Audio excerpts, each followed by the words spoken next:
nothing that this brother cannot do. In Utah, already, I want to hear about Karl Malone. I want to hear about John Stockton. That's the best player in the history of the Jazz organization right there. I just said it, and I ain't stuttering. Donovan Mitchell is a superstar. This brother is big time. And if he gets in the finals and the Brooklyn Nets are not fully loaded, and I can't dismiss the Clippers, can't dismiss Kawhi and Paul George and what they have the potential to bring. We got to respect that, and Ty Lue knows what he's doing as a coach. Can't dismiss them, but I expect them to beat the Clippers. I expect them to beat Phoenix or Denver, and it's going to be Phoenix, in my opinion, in the conference finals. There's a game 7 that would be in Utah. I think Utah goes to the finals, and if the Brooklyn Nets are not fully loaded, I can't summarily dismiss Utah. I think it would take James Harden, Kyrie, and KD to knock off the Utah Jazz. Very clear. Where's your camera? Is that right there? Yes, sir. Donovan Mitchell is a superstar. Make no mistake about it. Averaging like 41 in this series on 52% shooting, averaging over 32 a game for the postseason, undefeated with him in the starting lineup because he missed game 1 against the Memphis Grizzlies, dropped 50 plus last year a couple of times against the Denver Nuggets in the first round. Donovan Mitchell is D-Wade 2.0. Donovan Mitchell is a closer. Donovan Mitchell is a superstar. Donovan Mitchell is outplaying both Kawhi Leonard and Paul George. Not one or the other, both of them.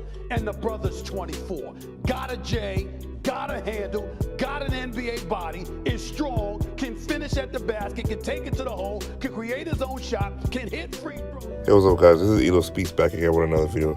So, as the clip that you just saw earlier with Stephen A. Smith making that erroneous take on First Take, saying that Donovan Mitchell is the best player in the history of the Utah Jazz, I'm not going to go back and forth on why he's wrong. It's just because I really don't want to shit on Donovan Mitchell. What he's doing is great. He's having an outstanding season, and he's doing a good job in the playoffs as of right now, leading 2-0 against the Los Angeles Clippers. But hot takes like this from Stephen A. Smith, which is it's not new. He does make dumbass takes like this before, and it's not going to be the last, unfortunately. But still, for him to just outright say he's the best player in the Utah Jazz history after everything Stockton and Malone has done over the course of their career, for him to even say that is just crazy to me.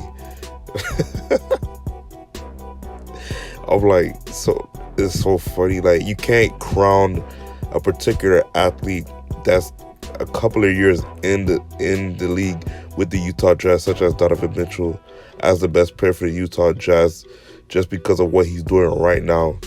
That we call that, prisoner of the moment. And for him to even make that assertion is just dumb on his part.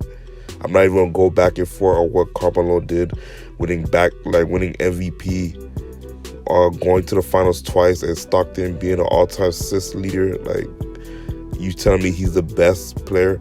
I don't want to hear nothing about Donovan Mitchell being the best Utah Jazz player until he at least win a couple of MVPs, or at the bare minimum take his team to the finals.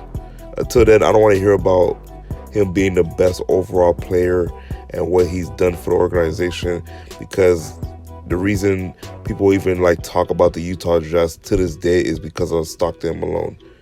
Now, granted, they had some other possibly key pieces, but they weren't as renowned and as extraordinary as Stockton and Malone.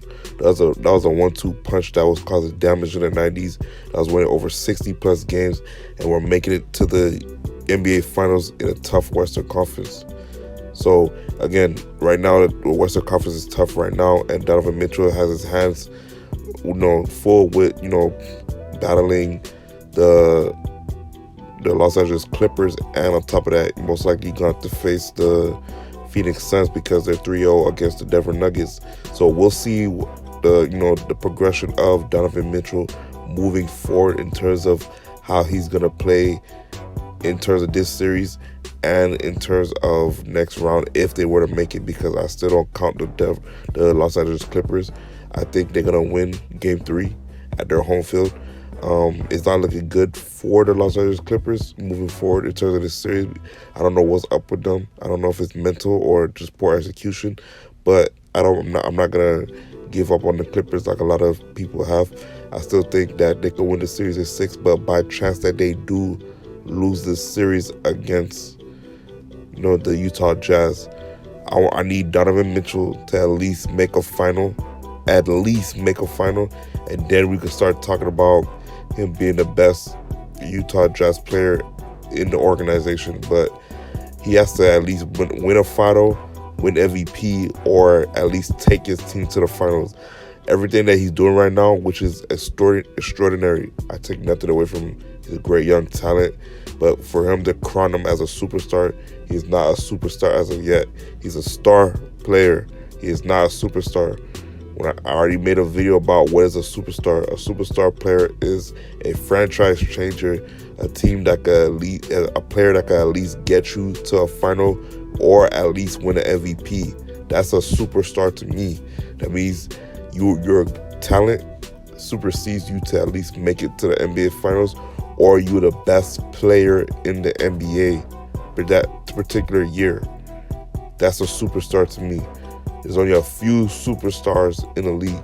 Donovan Mitchell is not one yet. And I don't want to hear nothing about Luka.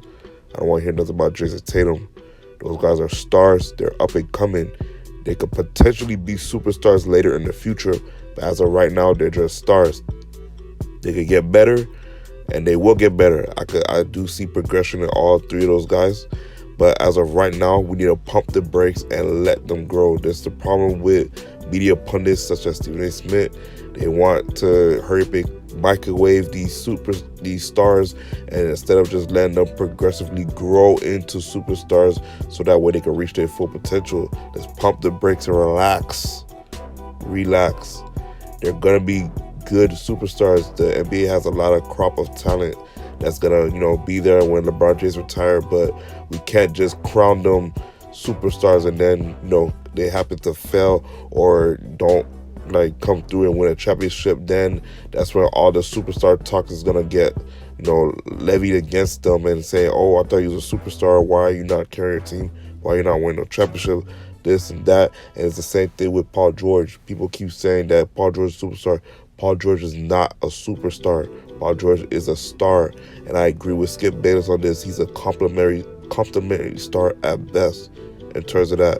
I don't want to hear nothing about what they're doing. These numbers are dropping. Can you carry a franchise to a championship? Now, I understand Utah Jazz is not particularly a glamour market like Los Angeles or New York, but still, can Donovan Mitchell do that? Can he at least take them to an NBA Finals?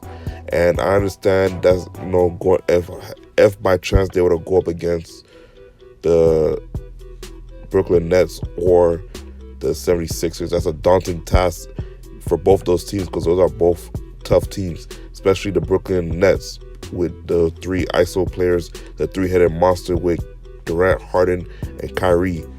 So he has a lot on his hand right now, but let's let the progression work. Let's not crown him and just say he's a superstar and say he's the best player of that organization, especially when that organization had history before Donovan Mitchell. Like if he was in a moribund franchise, if he was playing for the New Orleans Hornets or some trash team or the Wizards or something like that, then you could probably make that case. But we'll still have to go through the annals of basketball history and see if there was any other players that had taken their team far, had any particular records, MVPs, awards, and so forth and so forth. But to just crown them right now, no, we're not going to do that yet. Pump the brakes, relax, calm down. But those are my thoughts and opinions on the matter. Do you think Donovan Mitchell is the best player of the Utah Jazz? Do you disagree? Do you agree? Let me know in the comment section down below. This is Elo Speaks out.